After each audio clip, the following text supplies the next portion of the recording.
Buenas noches, como todos los jueves, aquí en Diálogos con Alma, hoy tenemos a un invitado muy especial que yo admiro muchísimo y que es un gran maestro. Es Mateo Castañeda Rodríguez. Mateo Castañeda Rodríguez, doctor en psicoterapias humanistas, maestro en sexualidad y equidad de género, maestro en psicoterapia gestal, licenciado en psicología. Estudió género, sexualidad humana, resiliencia social, docencia, atención a víctimas de violencia, supervisión de casos clínicos. Es coordinador de posgrados de la Universidad UNED, Universidad Mexicana de Estudios de Posgrado, y director fundador de ONG FAMDI, Familia y Amigos de la Diversidad Sexual. Docente universitario de posgrados en sexualidad y psicoterapia humanista, psicoterapeuta privado. Mateo, muchísimas gracias. Qué honor tenerte como hoy invitado en Diálogos con Alma. Tengo muchos años haciendo entrevistas, unas están en varios libros de Oswaldo Rodríguez de Brasil y luego otras en otros capítulos y luego hicimos un dúo y que por desgracia se terminó, pero Diálogos con Alma aquí está. Mateo, ¿por qué estudiar psicología y todo lo que has estudiado? Pues es que en mi historia, y eso es importante como aclararlo, que yo les voy a hablar de precisamente quién he sido yo y cómo la psicología me ha transformado. En lugar de Claro, que claro. fuera al revés, ¿no? De que yo Uh-huh. hubiera hecho cosas para la psicología, toda la historia que les voy a contar tiene que ver precisamente con las cosas que me fueron impactando a mí y características de mi personalidad en específico, eh, que no me eran útiles, pero bueno, el día de hoy, después de 46 años, me doy cuenta que sí. Entonces estoy sumamente agradecido, primero por tu cariño, que eso no hay forma como de regresártelo más que con más cariño. Gracias. Segundo, con las personas que están aquí escuchándonos o que en el futuro podrán, pues espero que disfrutar, quizá reírse de lo que vaya pasando aquí, ¿no? Porque siempre, hablar de uno mismo puede ser un acto muy narcisista. Sin embargo, hablar de partes de mis errores y de condiciones que he vivido en la vida. Eso es lo que quiero compartirles. Así es que Maravilloso, desde las diversidades sexual en primera persona. Gracias, Mateo. vale. ¿Por qué psicología, Mateo? ¿Por qué psicología? Porque yo fui un niño muy bulleado, porque crecí como una niña en un colegio religioso, en Mm. donde no cumplía las expectativas de las maestras, y entonces todo el tiempo recibía una mirada incómoda sobre quién era yo, ¿no? Fui la clásica niña que mandaron al psicólogo de la escuela, psicóloga de la escuela, para que le hiciera una prueba que yo no sabía qué representaba. Solo recuerdo que la mujer me dijo, dibuja una persona. Y entonces yo dibujé un niño, ¿no? Y entonces me dijo, hazle la historia a ese niño. Y entonces estaba muy de moda, ¿cómo se llamaba este programa del el auto, ¿qué? Este auto que hablaba, no me acuerdo cómo se llamaba. Ajá. El auto increíble, gracias. Ahí tengo allá un apuntador que me ayudó, el auto increíble. Y Bien. entonces el personaje se llamaba Michael. Entonces yo hice una historia de un niño que se llamaba Michael y que jugaba y que conocía niñas.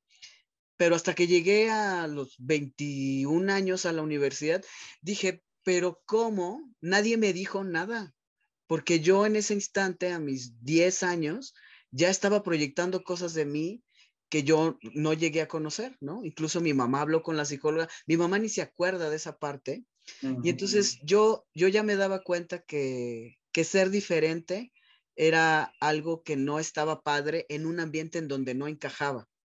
Cuando ya a los 13 años me dije a mí mismo que yo quería tratar bien a las personas, porque conocí a una maestra, que era la maestra de deporte, que rompía el esquema un poco de las religiosas, que ella me trataba muy bien. Entonces yo en ese momento decidí como estudiar psicología, no precisamente con este término, pero sí decidí que yo quería tratar bien a las personas de mi alrededor. Y eso me dediqué a hacerlos el resto de mi vida, pues, ¿no? O sea, hay otras condiciones que me han hecho como ser buena persona, ¿no? Pero básicamente nunca me gustó tratar mal a las personas. Mi grupo de amigas de la escuela, porque era una escuela de solamente de niñas, era la chica que era, su mamá era mamá soltera. Estamos hablando de un Aguascalientes, que es una provincita, en los años 1984.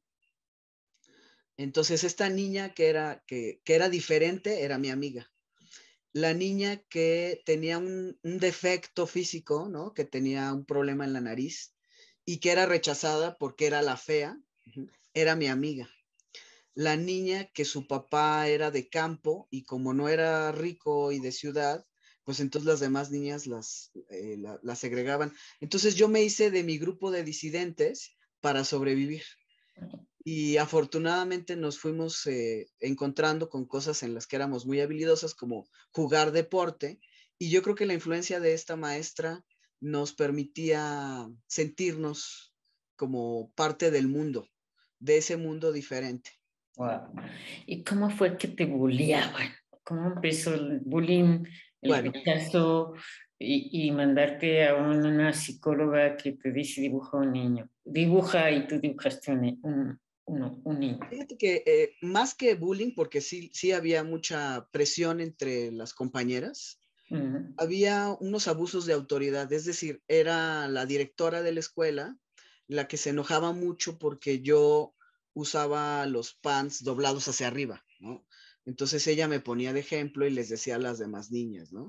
Esto es lo que no hay que hacer. Entonces, lo que ella hacía era humillaciones públicas de cómo me veía yo. O sea, no encontraban la manera de decirme que, que yo era diferente y que no estaba bien. Entonces, la forma que encontraron fue molestarme. Es más, tengo la claridad de que en alguna clase, te estoy contando que yo tendría unos 11 años, ¿eh?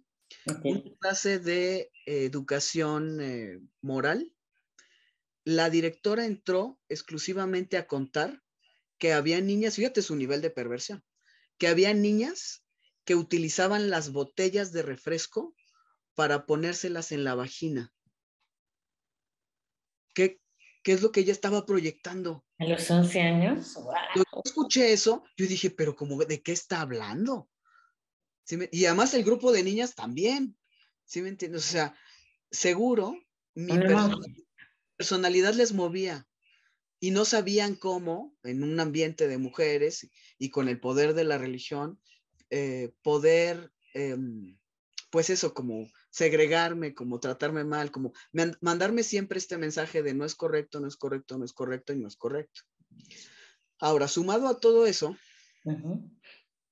fui escolarmente muy fracasado. Con esto me refiero a que yo no sabía que era disléxico. Yo solo sabía que escribía horrible, que leer me costaba muchísimo y que en específico, más que disléxico, soy discalcúlico.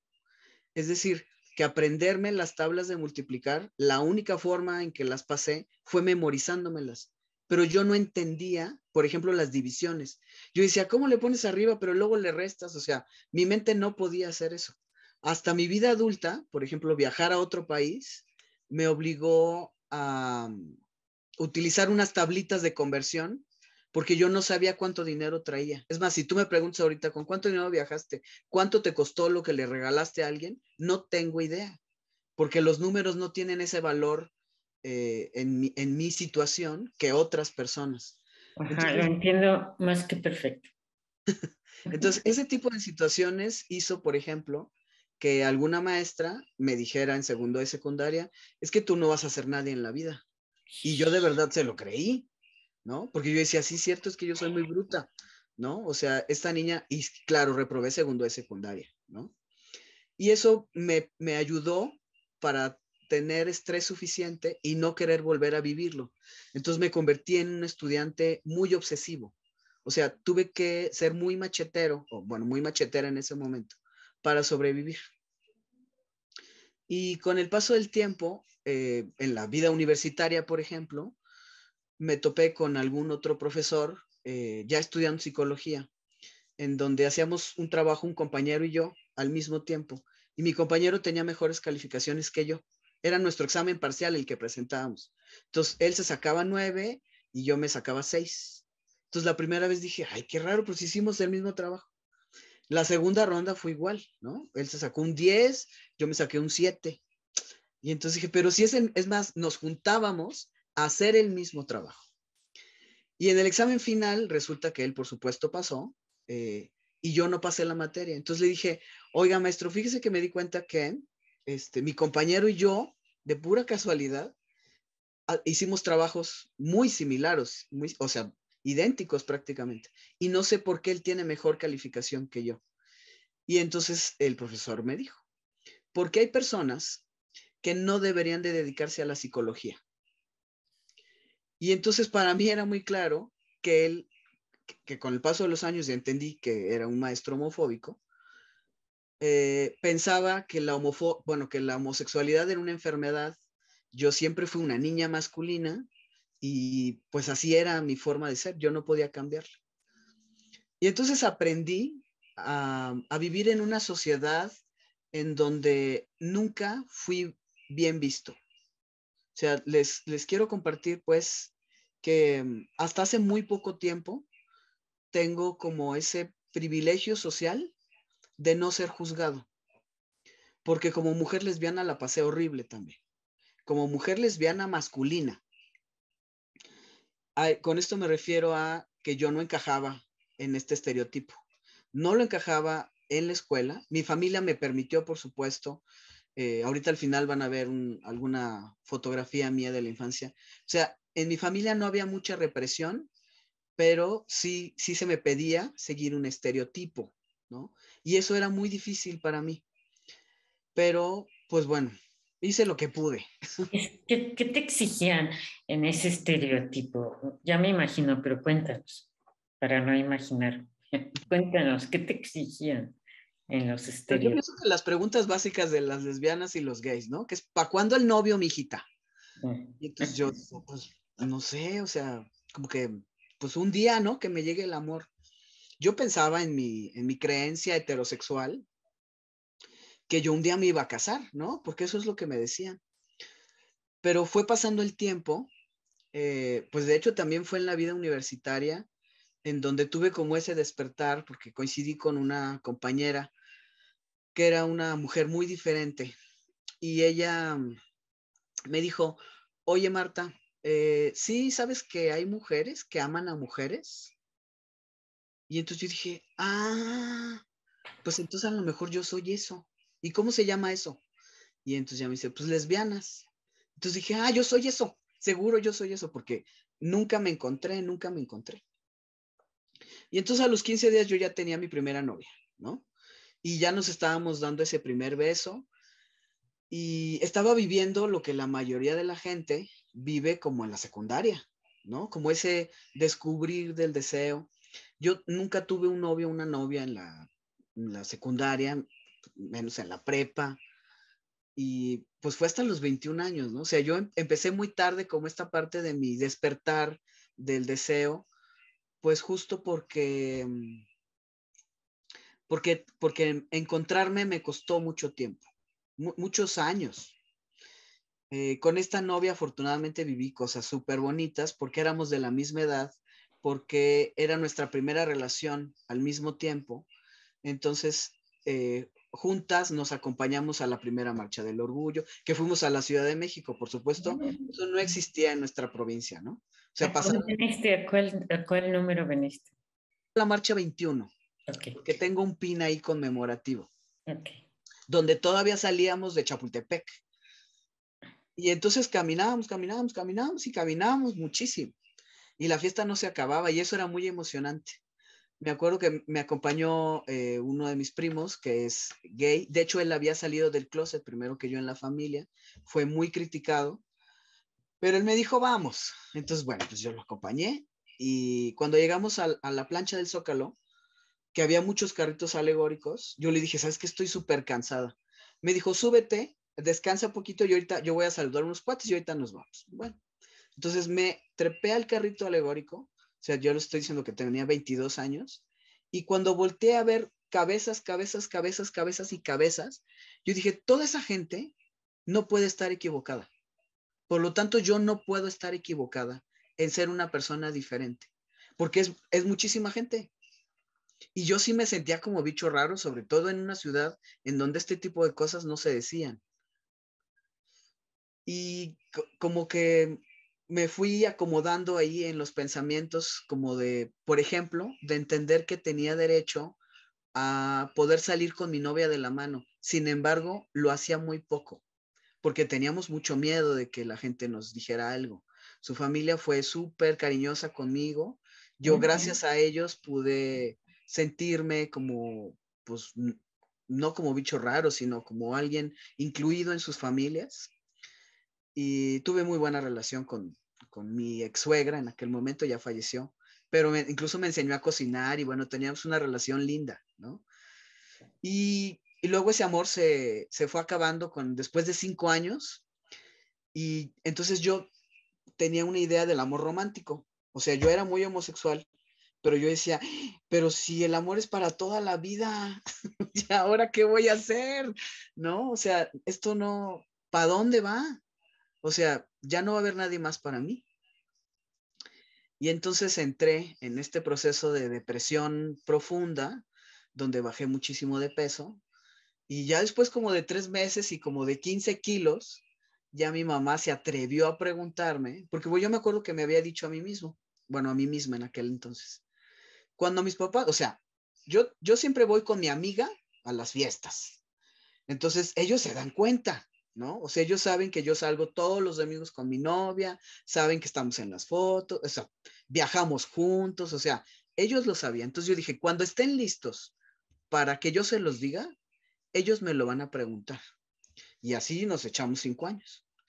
Entonces, después de todo ese tiempo, mi mamá, sobre todo ya después de que vio mi cambio, aprovechando un momento en donde estábamos solas en la casa, me dijo, oye Marta, ¿tú eres como tu primo? Y entonces yo así bien tragué saliva y yo dije, ay, sí, ya sé a qué se refiere.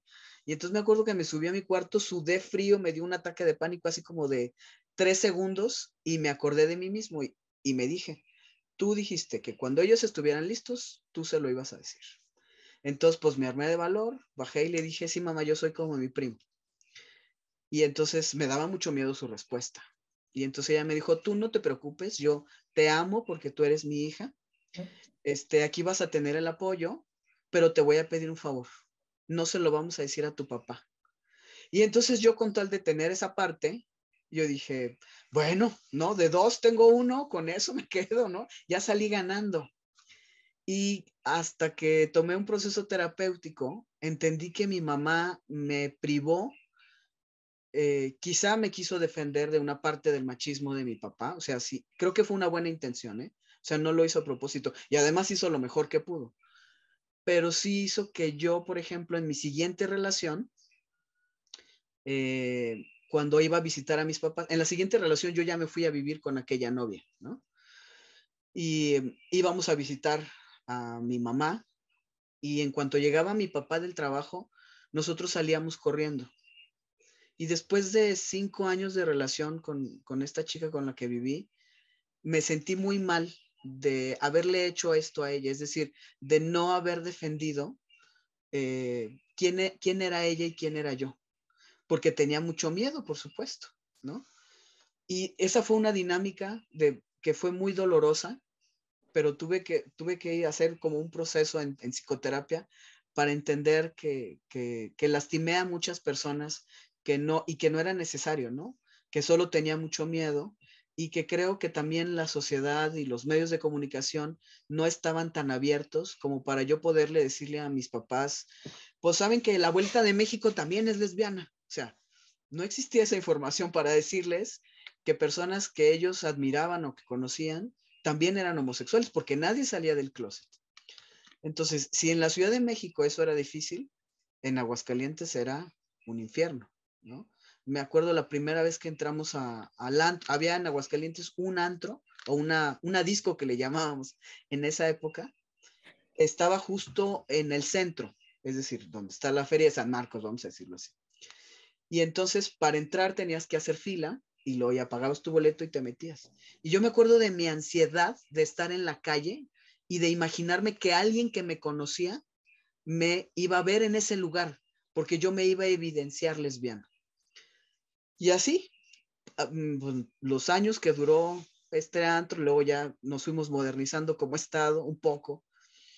Me encontré a muchos amigos ahí, de hecho mi mejor amigo, un día coincidimos ahí, me dijo, ¿tú qué estás haciendo aquí? Y le digo, pues yo creo que exactamente lo mismo que tú, ¿no? O sea, los dos venimos a disfrutar de quiénes somos y este es nuestro único espacio. Entonces, también viví como mucha represión siendo una mujer lesbiana. Sin embargo, llegó el momento en el que como que acepté que yo era diferente. Antes de eso, ¿qué represión viviste como mujer lesbiana? Represión. Ujú. Por ejemplo, entendí claramente que nunca me iba a casar, porque esas cosas no sucedían. Entendí claramente que no iba a tener hijos. Entendí claramente que a la gente no le gustaba ver a dos mujeres. En algún momento fuimos al cine a ver, no recuerdo qué película, y hay una escena en donde se besan dos hombres. Y la expresión de toda la sala fue de... ¡Ah! Y entonces yo sentí horrible, porque para mí esas voces ahogadas eran la representación de que la gente se asustaba por ver algo que para mí era natural y que yo tenía que guardármelo. Yo durante mucho tiempo, yo pensaba que era la miopía, ¿eh? Pero durante mucho tiempo dejé de mirar a la gente. Yo siempre me he encontrado monedas, por ejemplo, siempre. Y entonces dije, ¿por qué? ¿Por qué me encuentro monedas? Porque cuando salía a la calle, yo no quería ver a la gente porque no quería sentir su mirada de rechazo, que, que, me, que me escanearan de cabo a rabo, ¿no? Que hicieran expresiones sobre lo que veían de mí y principalmente, y esto me conecta pues mucho con la historia trans, entrar a un baño, porque entonces yo siendo una mujer masculina, algunas mujeres pensaban que yo era un hombre. Y entonces me hacían comentarios como, ay, ¿sí sabes qué es el baño de mujeres? Y yo, mira el gato, paseándose. Bueno, Me entonces encanta. esa parte fue muy incómoda justo porque yo sentía que no pertenecía, o sea, que ya tenía un gremio que era el de las mujeres lesbianas, pero que de todas maneras tenía que vivir pues como represión. Y no estuvo padre, la verdad es que la pasé muy mal. Por eso les digo que hasta casi este momento final de mi vida es cuando estoy pues regresando a lo, o sea, y suena muy grosero, ¿no? Porque aunque yo digo que soy una persona trans y a veces siento como que traiciono a la comunidad lésbico, gay, yo digo, híjole, pero es que es increíble estar del otro lado, es que es increíble que tener credibilidad social solo por el hecho de ser hombre. Eso es lo que es muy jodido. No tendría por qué ser así, de ninguna manera. Pero así lo experimenté durante todos estos años, ¿no? Wow. Ujú. Wow. ¿Y cuándo cambió? Bueno, no cambió. ¿Cuándo introyectaste el yo soy Mateo y soy hombre? Fíjate que cuando ¿Cómo estaba en fue la, ese cuando proceso? estaba en la secundaria, hubo muchas cosas que yo reprimí, ¿eh? Es Mm. decir, yo tuve que ir a proceso para irme entendiendo a mí. Cuando estaba en la secundaria, mis amigas, las niñas, me decían, ay, vamos a ver a los niños del colegio de enfrente, porque los lunes ellos se vestían de gala junto con nosotras, ¿no? Más que nosotros usábamos una faldita tableada que para mí era horrible. Entonces, cuando íbamos a ver a los niños, ellas me decían, ay, qué guapo está fulanito. Y entonces a mí eso no me interesaba. Yo lo que veía de ellos era que usaban una gorrita de piloto y una corbata y un saco. Y entonces yo decía, yo quiero ese gorrito, o sea, está increíble, me encantaría poder usarlo. Entonces, esas eran cosas que a mí me daban señales que por lo menos en mi expresión de género, yo no me acomodaba a lo que debería. Más esto que les cuento de la psicóloga que me tardé muchos años en sacar de mi inconsciente también. Y bueno, yo, por ejemplo, hice un estudio en la universidad sobre los zurdos, porque yo había leído que el 10% de la población en el mundo eran zurdos y que el 10% de la población en el mundo eran homosexuales. Entonces yo hice un trabajo de investigación sobre si los zurdos, fíjate mi inconsciente, sobre si los zurdos eran discriminados. Todo totalmente guardado, ¿no? Yo realmente lo que quería saber era si los homosexuales o las personas diferentes eran discriminadas. Y luego ya con el paso de los años que pude estudiar un poquito más, compraba yo las revistas de Anabel Ochoa, Ochoa. Anabel Ochoa. que eran eh, un refugio para la provincia, ¿no? Porque llegaban a la esquina del centro de Aguascalientes y yo la compraba como si fuera una revista pornográfica, ¿no? Y entonces yo me acuerdo que la leía y aprendía tantas cosas de ahí. Y además veía a Luis Perelman en estos programas de Telehit que eran para jóvenes. Y entonces yo decía, pero ese señor, o sea, ya sé que está en la Ciudad de México, ¿no? Porque además yo crecí en la Ciudad de México. Yo soy realmente, chilango metropolitano y a los 8 años nos venimos a vivir a Aguascalientes. Entonces yo decía, o sea, yo ya sé que está allá, pero lo que él diciendo lo que él está contando, o sea, a mí me llegaba, ¿no? Un poco lo que pasaba en Diálogos en Confianza, cuando apenas empezaban a hablarse de esos temas. Entonces a mí eso como que me hacía sentir que había otra realidad diferente a la que yo experimentaba. Y volviendo al tema de cuando me di cuenta, que más bien es cuando lo decidí, porque me di cuenta mucho tiempo atrás, ¿no? Alguna vez, como a los quizás 7, 8 años, yo me acosté en el sillón de mi casa con un cuchillo de cortar la carne y yo quería morirme. No me acuerdo qué me había pasado, pero sí me acuerdo que quería morirme y hice un trato con Dios. Le dije, Dios, yo quiero ser un hombre, yo quiero nacer como un hombre. Entonces en esta vida ya no pude. Si yo me aguanto con este cuerpo, cuando yo me muera, tú me puedes preguntar, ¿qué quieres ser, niña o niño? Y me puedes complacer. En ese diálogo interno, Dios no me contestó, pero yo asumí que eso me iba a pasar. Y entonces decidí en ese momento no matarme,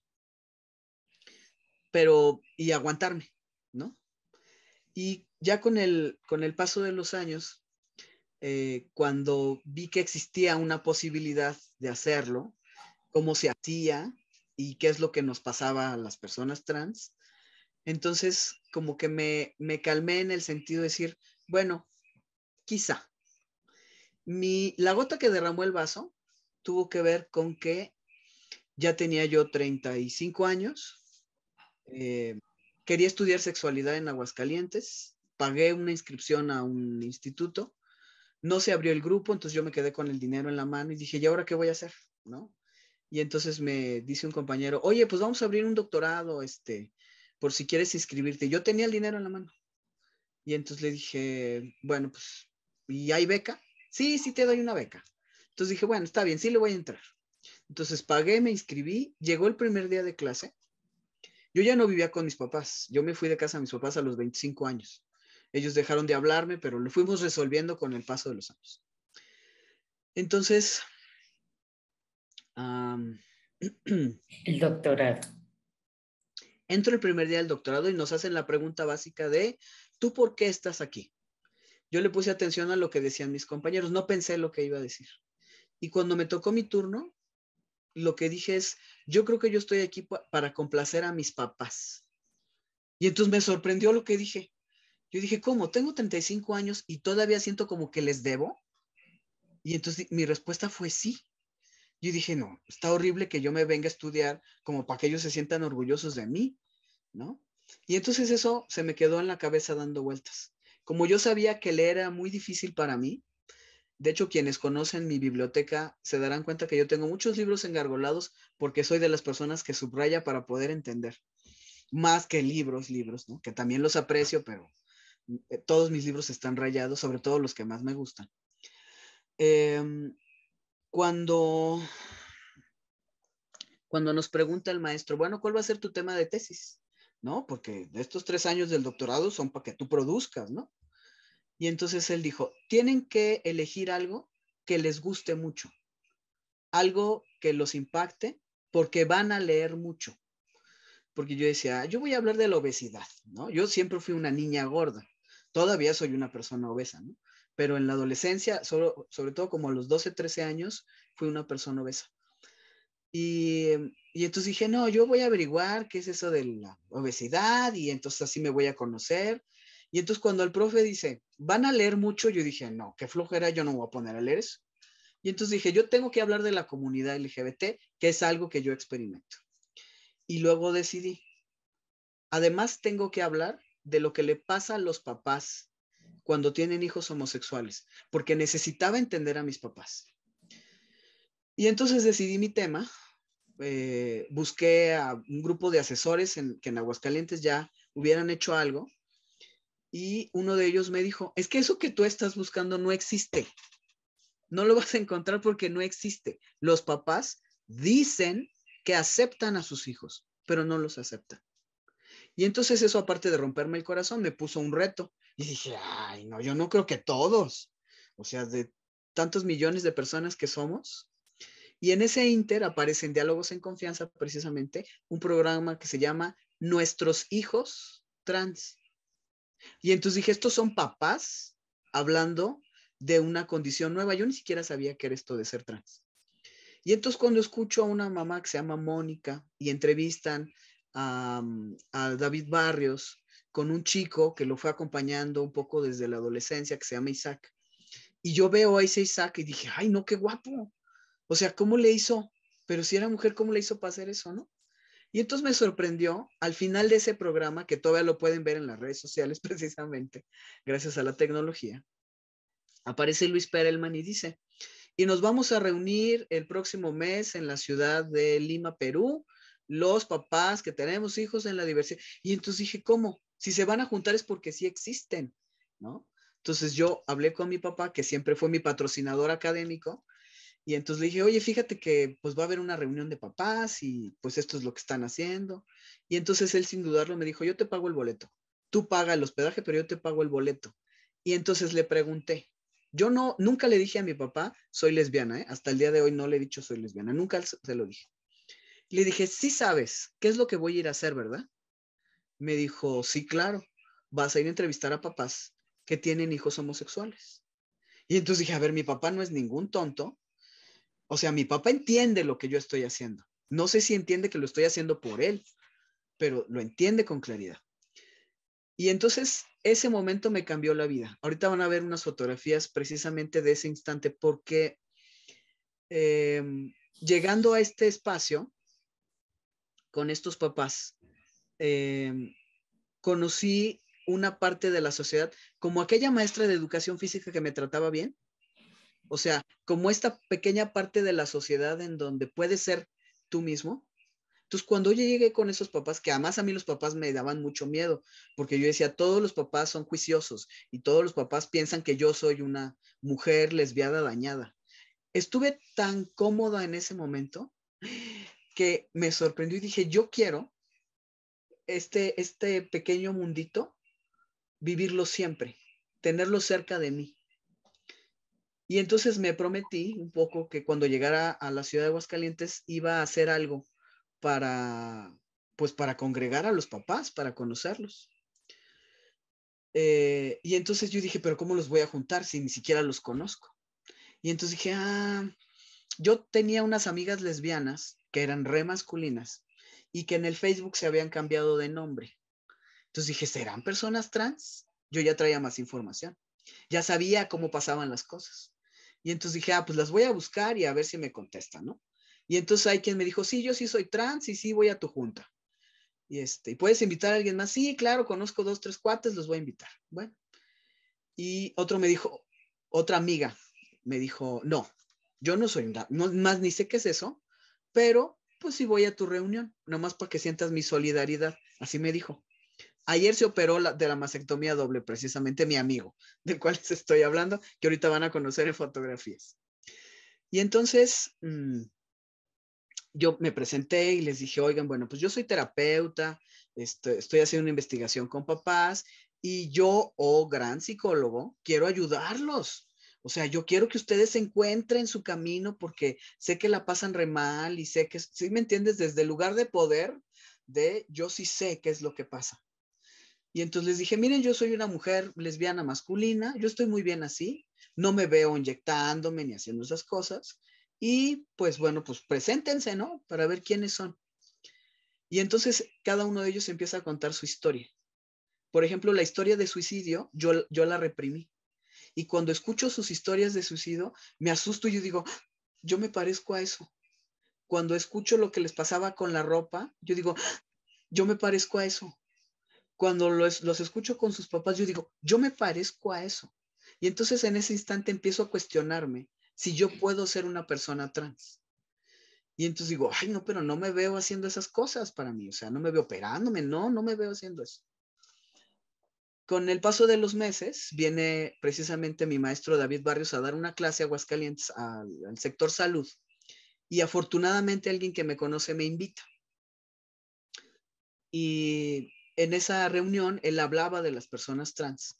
Y entonces yo le pregunto, oiga maestro, ¿puede haber personas trans que no tengan disforia de género? Es decir, que no odien su cuerpo, que no estén enojados con esto.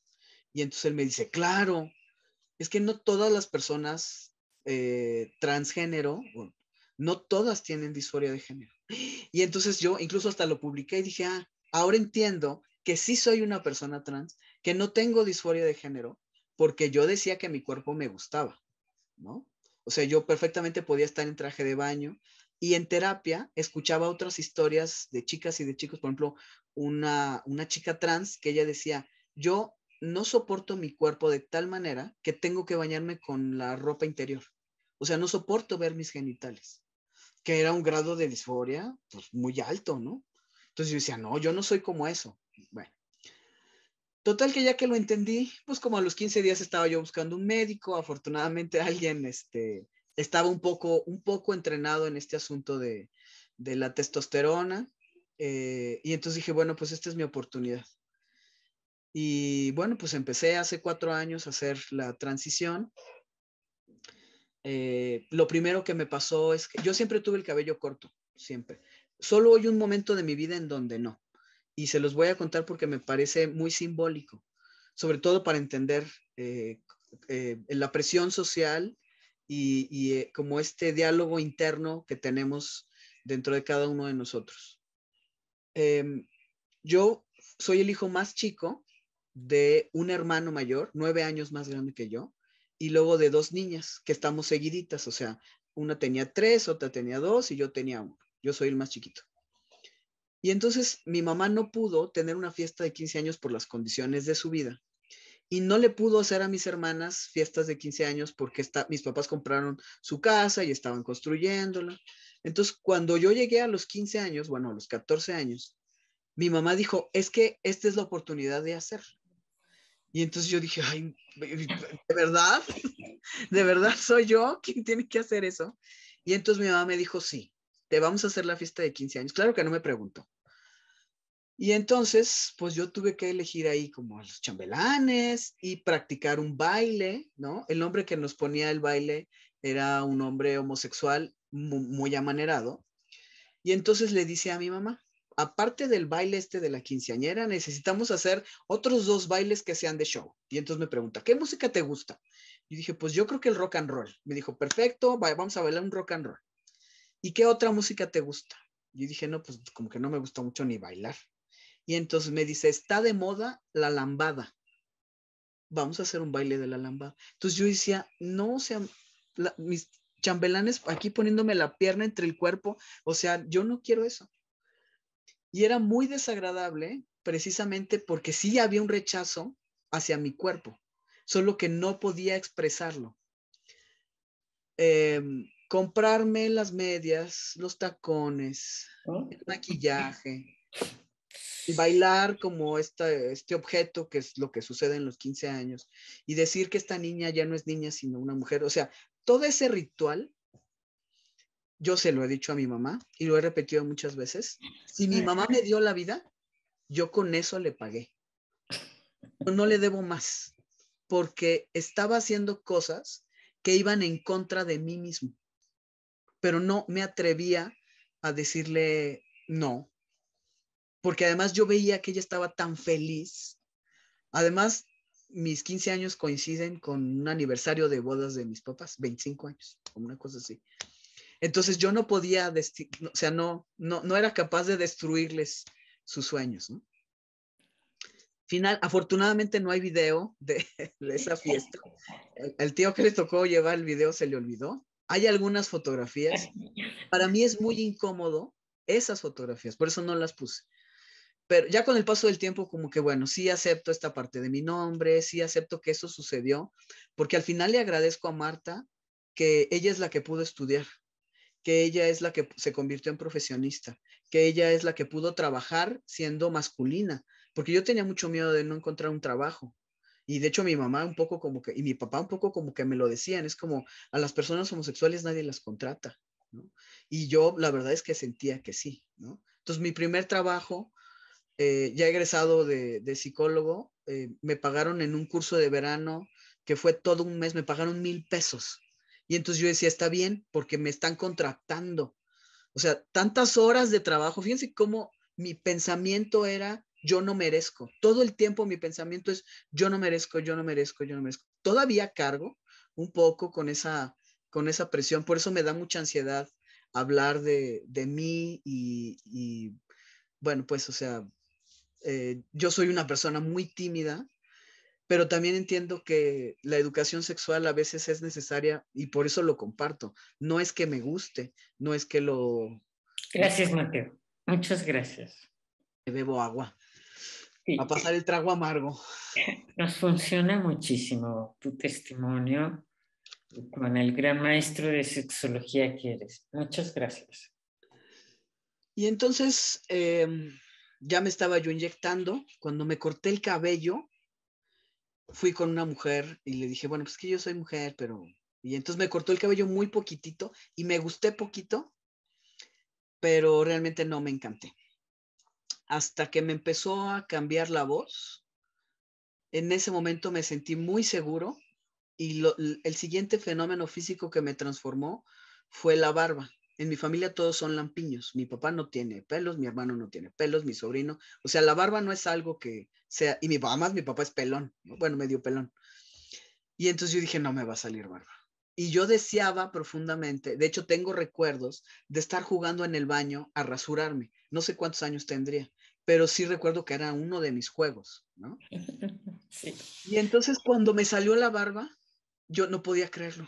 Yo dije, aunque sea poquita, ¿no? Ahora que ya me sale mucha, pues ya me creo mucho, ¿no? Porque entonces ya gasto en los rastrillos y en ese tipo de cosas, pero tener barba, el cambio de voz y el corte de cabello fueron fenómenos suficientes para yo sentir que sí podía esa negociación que había hecho con Dios, cumplirla en vida. Y entonces me sentí muy feliz, muy feliz. He escuchado mucho sobre que la testosterona vuelve a los hombres trans y a los hombres en general muy agresivos. Y a mí me pasó todo lo contrario. Yo me empecé a sentir tan feliz.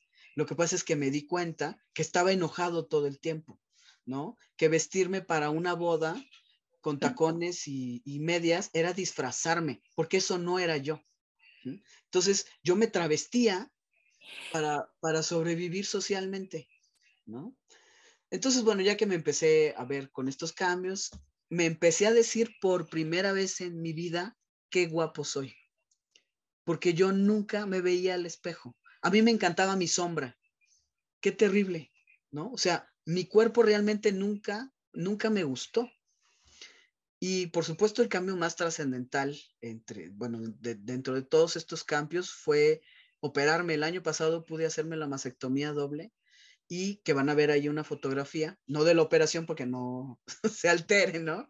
Porque mi hermana me decía, yo no le di like en Facebook porque no me gustó. Me dice, se ve muy grotesca. Bueno, verme con este pecho plano era algo que yo siempre deseé desde la adolescencia, pero no podía expresarla.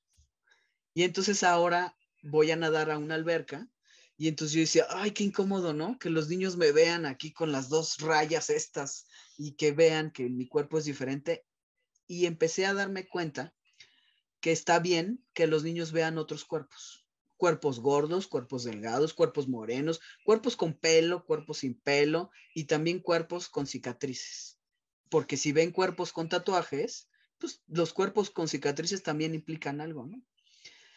Y entonces así, ahora cada vez que nado, que me quito por supuesto la playera, porque además yo tuve que hablar con mis maestros, ¿no? Al principio entraba con una camiseta y cualquier persona que traía camiseta yo decía, ¿será trans? No, pero era aquí como mi paranoia, ¿no? Entonces en algún momento me acerqué con los maestros. El primer día que fui a nadar, después de muchos años que no había nadado, perdí mi traje de baño porque me dio mucha ansiedad de estar en el baño de los hombres y que vieran mi cuerpo. O sea, yo dije, me van a cachar, me van a descubrir que mi cuerpo es diferente y a lo mejor nadie me va a poder defender. Entonces, por eso usaba la camiseta.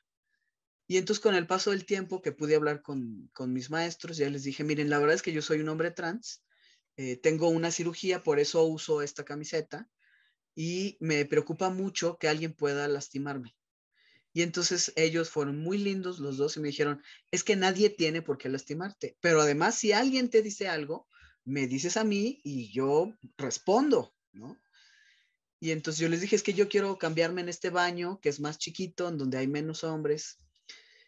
Y bueno, pues gracias al apoyo de personas que han abierto este camino y que tienen esta valentía también como de abrir sus historias, que ha ido cambiando el pensamiento social al día que hoy pues yo pueda estarles contando esto, que yo insisto que preferiría no hacerlo, porque una de las mejores cosas que me ha pasado en mi vida fue casarme, porque yo había dicho que ya no me iba a casar.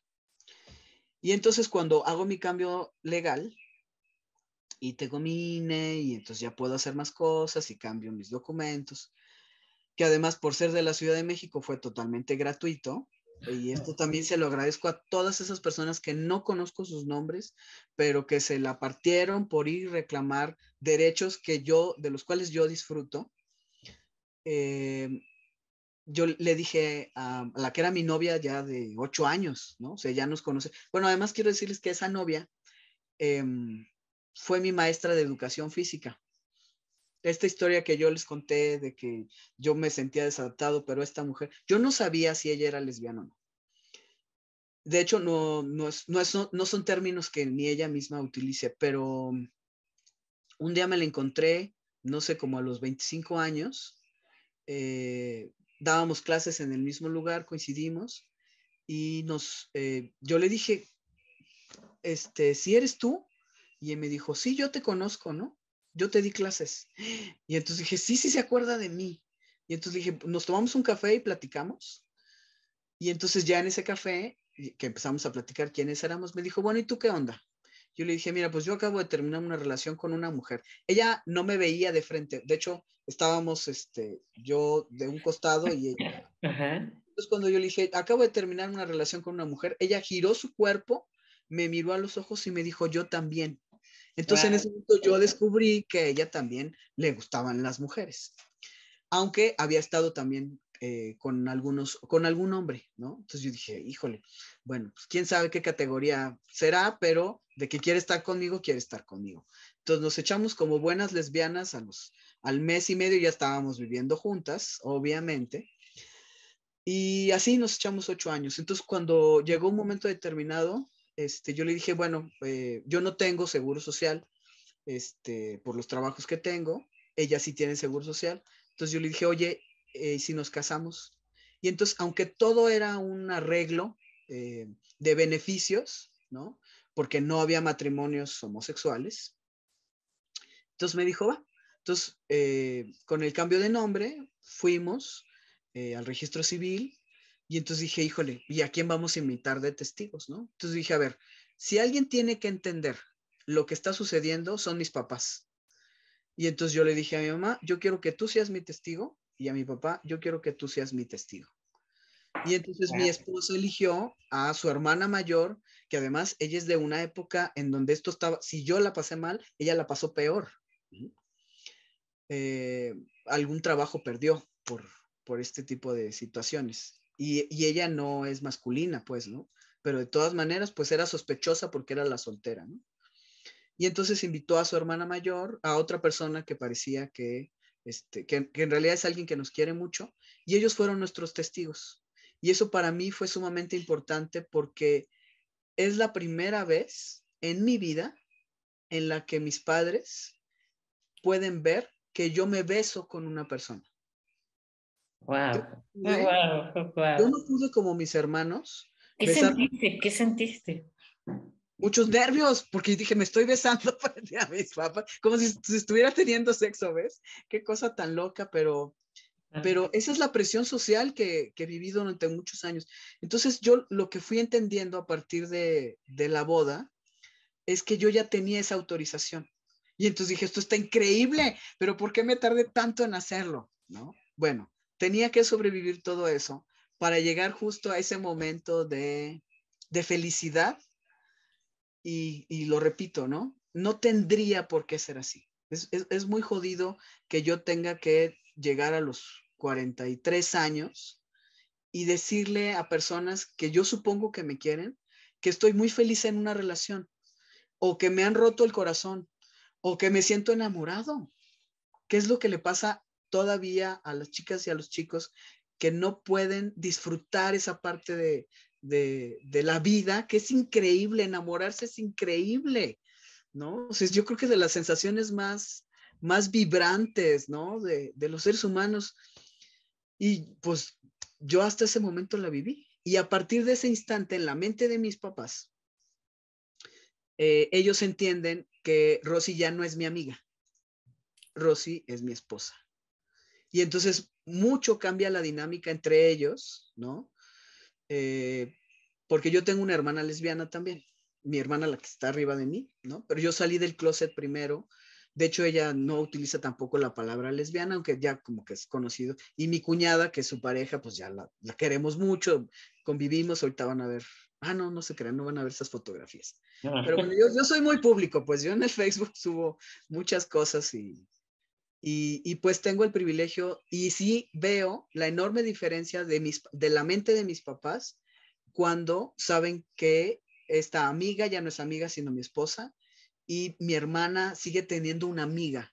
Yo digo, no es posible, o sea, no hemos avanzado en este siglo XXI, o sea, todavía hay que darles explicación de que, etcétera, etcétera, etcétera. O sea, he hecho algunas cosas para que mi familia pueda como agarrar la onda. Sin embargo, todavía no me pasa lo que yo quisiera que me pasara, ¿no? El logro más grande es que el Día de Reyes le pusieran una bolsita a la que era mi novia en aquel entonces, ¿no? Entonces, bueno, por ahí la historia. oh, y Mateo, muchas gracias. ¿Por qué la sexología? Y pasamos fotos, ya vimos preguntas y respuestas, ¿te parece? Y ¿Por qué la sexología?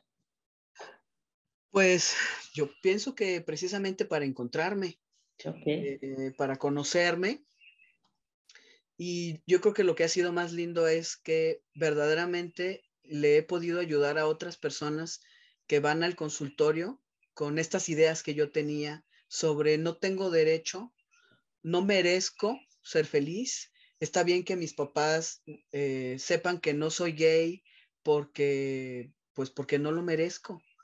Y entonces cuando yo les puedo regresar como terapeuta esta historia de, a ver, tú puedes ser gay y tus papás te tienen que querer porque eres su hijo o su hija, o sea, no hay un condicionante para que no te amen, eso los hace recapacitar. No he intentado, ni lo deseo, que nadie salga del closet, porque hay familias que son verdaderamente amenazantes. O sea, que ante algún comentario, la amenaza es, prefiero un hijo muerto que un hijo homosexual. Y entonces yo entiendo que son papás y mamás capaces de matar a sus hijos. ¿Mm? Tengo historias de amigas que sí fallecieron, que sí se suicidaron, porque esta presión era muy fuerte. Ellas Sí, no tuvieron tanta suerte como yo. A mí por lo menos no me pelaron y eso me ayudó a sobrevivir. ok, Pero hay personas que verdaderamente no, que la pasan muy mal. muy La mal. sexología me ha permitido eso, encontrarme conmigo mismo y darle luz a otras personas. No, y eres un maestro maravilloso y tuviste una conferencia en un congreso que mis respetos, mis respetos. ¿Podemos ver las fotos, Mateo? ¿Las Venga, comentas? venga el chisme, porque además les quiero contar un cuadrito que tuve la suerte de Va, va, ver, pero va. ¿quién lo va a...? Perla, gracias. El PowerPoint. Muchas gracias, Mateo. Aquí estamos. Es un homenaje a ti, Mateo. A la Marta, un poco a la Marta que fui, ¿no? Ahora sí que ella se llamaba Marta. Ella se llamaba Marta, ahora se llama Mateo. Muchas gracias, Mateo. Si me pasas la primera, por favor, Perla. Gracias por aceptar y este testimonio es muy, muy, muy valioso. Gracias. Es un homenaje por tu valentía, por el hombre que eres ahora y bueno, el super maestro de sexología. De verdad, te admiro muchísimo. Gracias. Pues es un homenaje para ti, Mateo. Ahí les va. Ah, Ahí bien, está ahí viene. esa niñita que tenía muchísimo calor en Mérida, debo tener unos 6 años ahí, y yo me sentía muy bien con ese cuerpo. No era infeliz porque pues yo podía tener un cuerpo como el de mi primo, ¿no? Pero luego las cosas no se pusieron tan bien. Y tu cachucha Sí, claro, yo súper masculino. Yo todo el tiempo estuve muy, muy masculino. y sin playera y demás. Gracias, Pedro. Bueno, estos son los papás allá de Lima, Perú, que además es un recuerdo muy lindo que tengo de estos papás, porque ellos van a la marcha con este hijo, los dos, o sea, el hijo tomado de las manos de los dos, y los papás van gritando este tema de los derechos humanos son para todo. Eso me impactó, por supuesto. Entonces dije, les tengo que tomar una foto, ¿no? En ese mismo momento, si le pueden dar clic, se hizo un evento, un ritual de el suelo rojo, ¿no? Hablábamos de los crímenes de odio, y entonces todas las personas nos íbamos acostando, uno de la cabeza y otro de los pies, para hacer pues que será como una línea humana, y bueno, ahí los papás ustedes los ven muy divertidos, pero fue un momento muy duro, les voy a decir por qué, si le dan clic a la que sigue, porque tuve la suerte de conocer a esta mujer que se llama Loana Berkins, que ya falleció y que es una argentina trans, eh, que por supuesto hizo muchas cosas para la comunidad, y tuve la suerte de estar al lado de ella, o sea, por casualidad ella se puso al lado mío, y hubo un momento de mucho silencio y nosotros nos tomamos de la mano. Y entonces yo le pregunté, Loana, ¿has perdido a muchas amigas? Y ella me dijo, a muchísimas. Y no sabes cómo las he perdido. Las han matado, las han descuartizado, las han desaparecido, y sus papás no reclaman sus cuerpos. Esa historia de Loana me marcó, todavía lo recuerdo y me simbra, porque es muy fuerte entender que hay personas que de verdad son consideradas o somos consideradas como de segunda categoría, que no solamente no merecemos estar o vivir o ser amados, además pueden hacer con nosotros lo que quieran. Eso me hizo, por supuesto, como volverme solidario con esta situación de las personas, por lo menos en donde yo vivo, ¿no? Ujú. Bueno, En sí, este país hay muchos crímenes de odio, aún, ¿no? sí, claro. Y además es un tema con las mujeres, porque yo les hablo del privilegio que vivo como hombre, ¿no? Para mí es muy fácil, ahora el mecánico, me cuenta cosas y a mi esposa la segrega, ¿no? Entonces digo, ¿qué te pasa? Pues si la que usa el coche es ella, o sea, si la que sabe más de mecánica es ella que yo, por el solo hecho de ser hombre, ¿no? O sea, esas son las cosas absurdas de lo binario. Ujú. Si le dan clic, estos son mis amigos ahí en el 2007. Éramos 3 muchachas, unos más jóvenes que otros. Y bueno, ya con el paso de los años, en el 2017, en esa foto del 2017, yo no puedo mover el cursor, ¿va? Bueno, en el 2017, donde este chico tiene cachucha, él es el único hombre que incluso ya estaba operado en ese momento. Y este muchacho de al lado es el que me dijo, no, pues yo no voy, pero voy por solidaridad. Ayer justo se hizo la operación de la mastectomía, está feliz. Y ahí por lo menos ya nos habíamos cortado un poco el cabello. Pero en el 2018, que es esta foto de aquí arriba, ya la testosterona había hecho un efecto impresionante en mí, por supuesto, y en mi amigo. Y ya en el 2019, pues ya también estamos en otro nivel, ¿no? O sea, cada año nos tomamos la foto, todavía me faltan las de este año, pero cada año celebramos, porque además somos como muy hermanos de testosterona, ¿no? Pero así la historia de mis amigas que se convirtieron ahora en mis amigos, ¿no? En mis cuates. Amigos, ajá. Gracias, Mateo. A ver, le damos clic. Y bueno, estas son las bondades de poder trabajar en la sexualidad, porque personas que yo he admirado mucho, por ejemplo, a Silvia Susana, a ti misma, Alma Aldana, yo te veía, yo te escuchaba, veía cosas tuyas y yo decía, qué emoción la gente que se dedica a eso. Y entonces hoy que puedo estar cerca de todos estos seres maravillosos, yo digo, no, es que además no solamente son mis maestros, muchos de ellos son mis amigos. Y entonces eso me hace saber que hay un montón de personas, que no todos son homosexuales, pero que se parecen un montón a mí y que queremos exactamente lo mismo. Entonces yo en mi vida profesional me fui acercando a personas que pensaban como yo, ¿no? Entonces, bueno, ahí si quieren darle clic. Y, por ejemplo, este chico de en medio, el de chamarra negra, eh, que es Ricardo, ay, se me olvidó su nombre, del Real. Resulta que este es un hombre hidrocálido que fue competidor de las Olimpiadas y ganó alguna medalla de oro en los Panamericanos y durante mucho tiempo estuvo compitiendo. Entonces, en Aguascalientes, en mi adolescencia, ella era un referente deportivo, ¿no? Puso unas escuelas y de pronto en las noticias del estado nos enteramos que subió muchísimo de peso y que ya no podía hacer ejercicio y de pronto desapareció. Y con el paso de los años me lo encuentro eh, y entonces me dice, bueno, es que soy un hombre trans. Y entonces digo, ¿cómo? ¿En qué momento tú también te transformaste? Porque además afortunadamente somos de la edad, ¿no?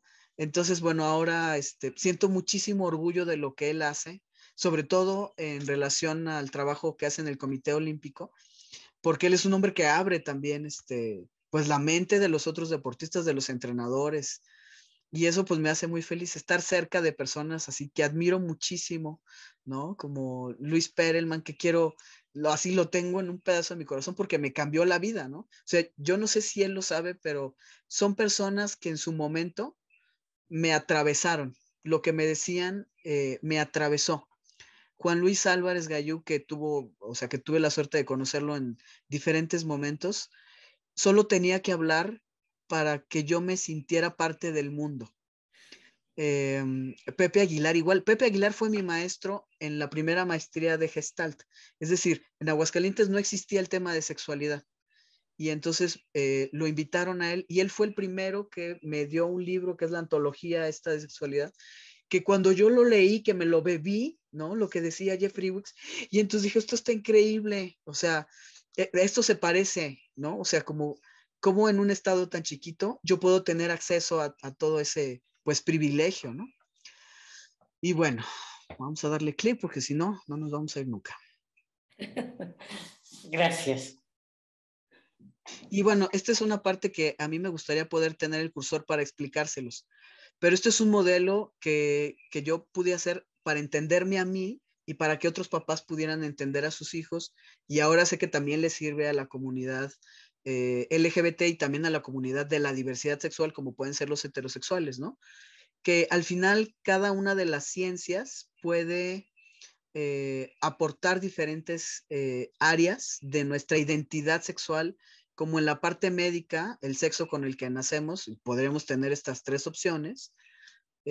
Nuestra parte es... Ya puedes usar el cursor. ¿Ven mi flecha entonces? A ver. Muchas gracias. Ahí la estoy moviendo, ¿se ve? No. ¿No? Bueno, no importa. Alguien vaya a señalar, alguien vaya siguiendo. Yo señalo, ahora. Entonces, esta parte de la parte... Ahí Ajá. estás. No, es que estás arriba, como que te tienes que... Sí.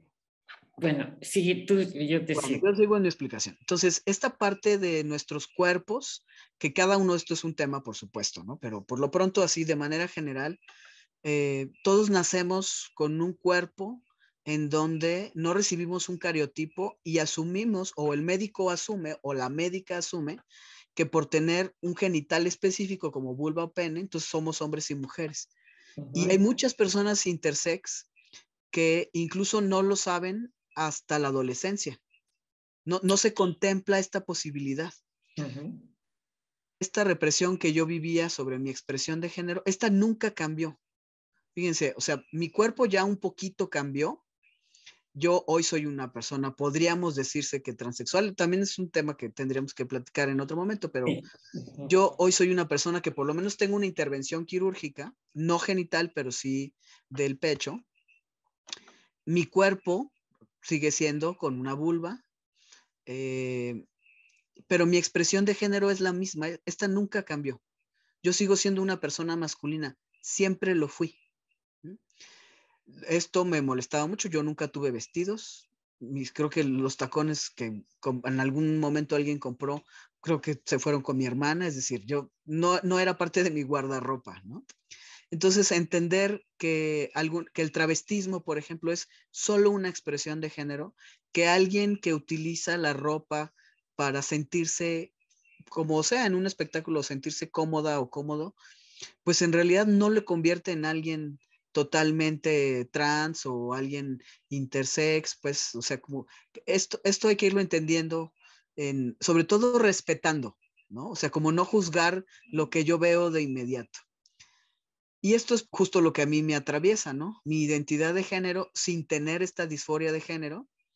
De hecho, yo tuve una disforia de género post transición. En los manuales estos del DSM, hoy DSM-5, existe una categoría que así se llama, disforia de género post transición, porque cuando yo no era socialmente visto como hombre porque tenía muchísimo pecho y la gente me cachaba, a mí eso me daba mucha incomodidad.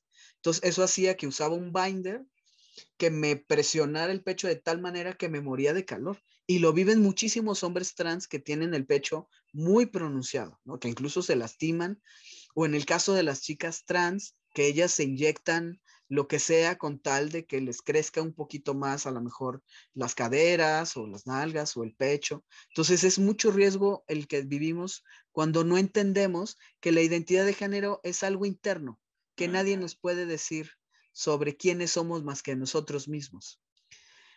Y bueno, después es quien me gusta, ¿no? Yo pasé de ser alguien heterosexual porque nunca tuve un novio, pero tampoco tuve una novia, a ser alguien homosexual, específicamente ser una lesbiana,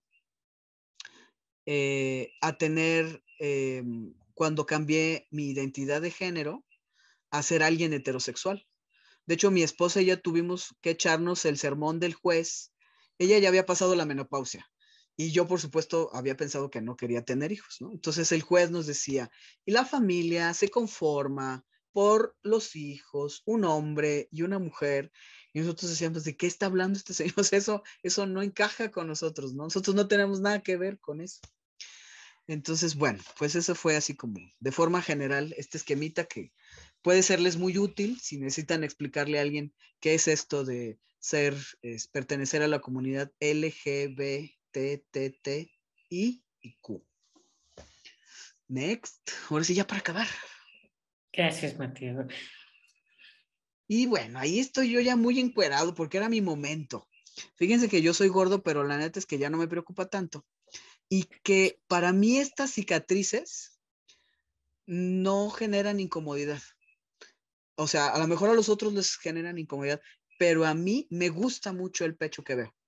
Entonces disfruto mucho poderme sentir como seguro, incluso la postura de mi cuerpo cambió, porque yo siempre fui una mujer así como con joroba, porque no, para ocultar el pecho, ¿no? Porque además me pesaba.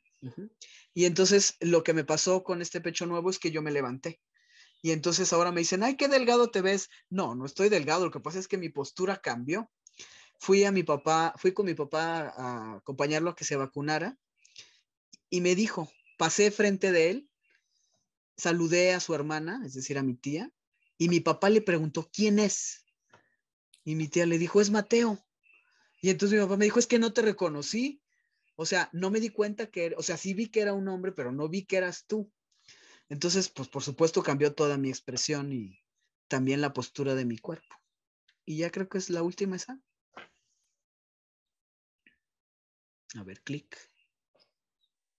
Perla. Todavía falta como una, ¿no? Bueno, esto es lo que hacemos en la asociación. Ojalá que los papás alnen por aquí, o si no, después puedan ver el video en YouTube. Seguramente. Porque ellos me hacen también vibrar, le dan sentido a mi trabajo, le dan sentido a la profesión y hacen que sus hijos eso, sientan que tienen papás solidarios, pues eso es súper bonito. Pues al final es amor. Bueno, clic. Y bueno, pues trabajamos también con las generaciones más jóvenes, ¿no? En involucrarlos un poco en este asunto de la Marcha del Orgullo, en llevarlos a decirles esto que a mí me pasó hasta los 22 años en la plancha del Zócalo, como decir, mira, aquí hay un montón de gente que es diferente y que está reclamando por sus derechos porque el gobierno dice que no tienen derechos, que son ciudadanos de segunda clase. Entonces, bueno, ya todos estos chicos que saben que yo soy un hombre trans, no tienen ningún problema en tratar conmigo y les agradezco mucho a mis amigas que son sus mamás, que no son lesbianas precisamente, o no todas son lesbianas, que me permitan ser parte de esta, pues de esta realidad para sus hijos, ¿no? Precisamente para que respeten a los que siguen. Felicidades. Es un trabajo maravilloso el que se puede hacer con los padres, porque es el primer rechazo y el más fuerte y el más doloroso, yo creo, y te ponen muchos tipos de riesgos, ¿no? Desde una depresión hasta, como tú dices, un suicidio o que los papás maten a la gente o la gente por homofobia, como ya lo mencionaste. Gracias, Mateo. Así es. Clic. Y bueno, pues ya ahí muy casados, muy emocionados ahí. Hoy muy felices. Se ven preciosos. Qué bonita pareja. Felicidades, Mateo. Felicidades. Y ahí es donde nos dimos ese primer beso frente a mis papás y frente a su familia también. Wow, qué bien. Hoy Felicidades. estamos muy felices precisamente de poder vivir este proceso. Y fíjense que nosotros no nos tomábamos, si le dan clic a la que sigue, nosotros tampoco nos tomábamos mucho de la mano y hoy no salimos a la calle sin tomarnos de las manos. O sea, pero es la presión social la que nos fue obligando como a cuidarnos, ¿no?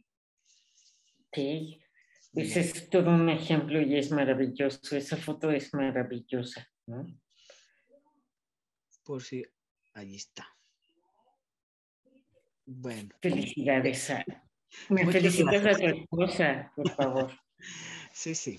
Bueno, ya esa sí es la última, creo. Gracias, Mateo. Bueno, Mateo, pues no se pierda nuestro próximo especial, el 6 de enero. Nuestro Gustavo va a hacer un resumen de las entrevistas de Diálogos con Alma. Y pues felices fiestas, pero antes que nada, nosotros sí damos flores también a los hombres. Y los hombres que no somos machos las recibimos. Exactamente, te damos, mira, te tocó Muchas orquídea, gracias. que acaba de salir preciosa esta planta. Muchas gracias. Las orquídeas que son extrañas, maravillosas, diferentes, Sí, sí. son encantadoras. Para ti, Mateo, y pues honor a quien honor merece. Gracias por este diálogo con Alma. Gracias, Gustavo. Gracias, Perla. Con esta entrevista cerramos este año y nos vemos el próximo año. El 6 de enero tenemos... Gracias a todos los que se aguantaron aquí la hora con un ratito. Gracias por estar y por escuchar y bueno, No, por estar eres aquí. un ejemplo a seguir y tu testimonio, hablar de ti, va a ayudar a muchísima gente. A muchísima gente. Y qué bueno, nos ven en Facebook y en YouTube y ahí estaremos con Mateo. Mateo, un honor. Muchísimas gracias por tenerte. Felicidades de Navidad, Año Nuevo y todo eso. Sobre todo por tu linda vida y tu linda lucha por los derechos de todos y todas y todes y estas grandes diversidades que son más de las que imaginamos. Vamos a abrir micrófonos, preguntas y respuestas y a leer lo que dice el chat. ¿Te parece, Mateo?